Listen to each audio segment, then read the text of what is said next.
Welcome to class, everybody.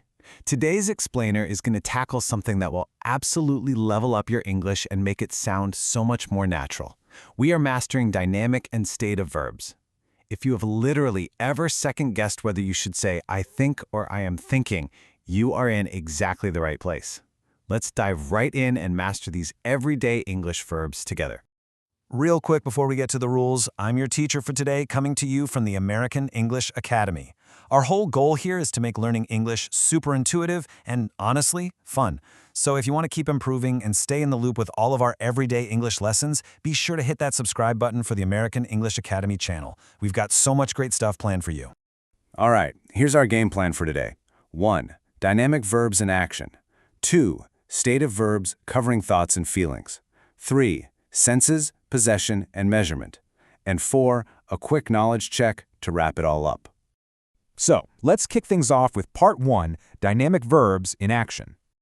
What exactly is a dynamic verb? Well, think of them as your doing words. Generally speaking, dynamic verbs describe actions or events that have a clear beginning and a definite end. These are the things you physically do every single day, the activities you jump into, the processes that unfold over time. Because these are active, moving events, they actually have momentum to them. They are all about action. Let's look at how we use these in everyday situations. Take activity verbs. You can say, Kundil swims every day to talk about a routine. Or you can use the continuous form and say, he's swimming right now if it's happening at this exact second. Other everyday activity verbs, walk, eat, buy, drive. You get the idea. Now, contrast that with process verbs, which show a change over time. You can state a general fact like, girls mature faster than boys, or describe an ongoing process. Jenny is maturing into an independent young woman. Other process verbs are words like grow, melt, or transform. The really big takeaway here, dynamic verbs give you the total flexibility to use both the simple form and the continuous ing form. Moving right along to Section 2, Stative Verbs, focusing on thoughts and feelings. Now, here is where the big contrast comes in. If dynamic verbs are all about action, stative verbs are entirely about a state of being. They describe situations that just are. They don't have that specific beginning and end in the same active way. Instead, they describe things like thoughts, opinions, feelings, emotions, our senses, perceptions, possession, and measurement. And here is the golden rule you need to remember. In English, we generally do not use stative verbs in the continuous ing form. Just don't do it. Let's ground this with some everyday examples, starting with thoughts and opinions. Say you're totally confused by the morning news. You'd say, I don't understand why the president made that decision. You would never ever say, I am not understanding. Or say you're chatting with a friend about a TV show. You ask, don't you agree that Love Island is the best show on TV? You definitely don't ask, are you agreeing? Words like know, mean, doubt, remember, and imagine, they reflect states of mind. They represent your opinion in that exact moment, not some ongoing physical activity. And you know what? That exact same logic applies perfectly to our feelings and emotions. Picture this very relatable everyday situation. Your coworker Bob literally avoids the office break room every single morning. Why? Because Bob really dislikes the taste of coffee. Notice we don't say he is disliking it. Or imagine you're grabbing lunch on a gorgeous sunny day. You'd politely tell the host, I'd prefer a table outside, please. You wouldn't say, I am preferring.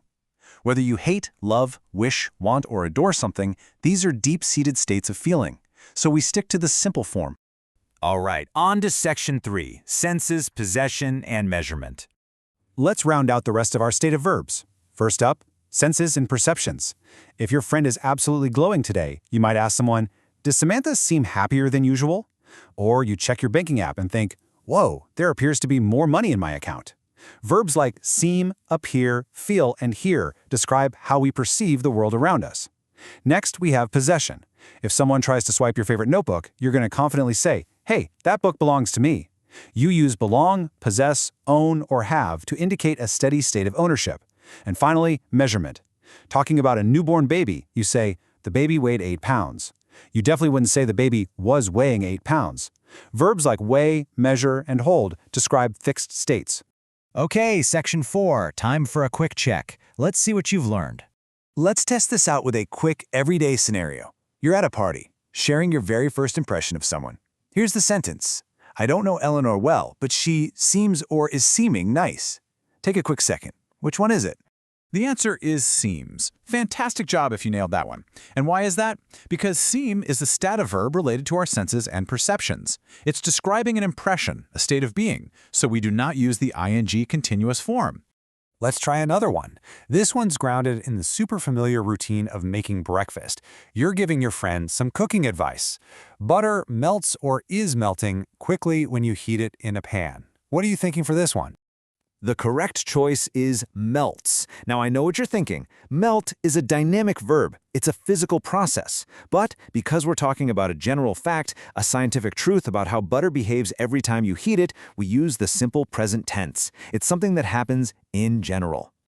All right, let's look at an emotional one now. Sometimes I wish or am wishing I were rich and famous. Go ahead and lock in your answer. And the answer is wish. Remember, wish is a stative verb that describes a deep feeling or emotion.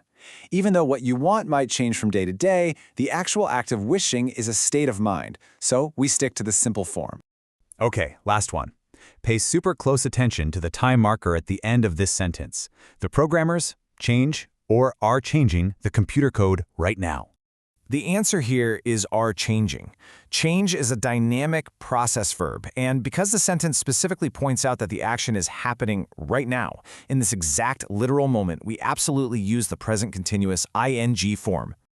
Excellent work today, class. You've honestly just leveled up your grammar skills in a major way by mastering the fundamental difference between verbs of action and verbs of state. If you found this explainer helpful, please remember to hit subscribe on the American English Academy channel right now so we can keep this learning journey going together every single day. Before we go, I want to leave you with a slightly provocative question. Think about your own native language. Does it have a strict grammatical split like this between action verbs and state verbs, or is English totally unique in how it handles this? Really let that sit with you. Thanks so much for joining me, and keep learning.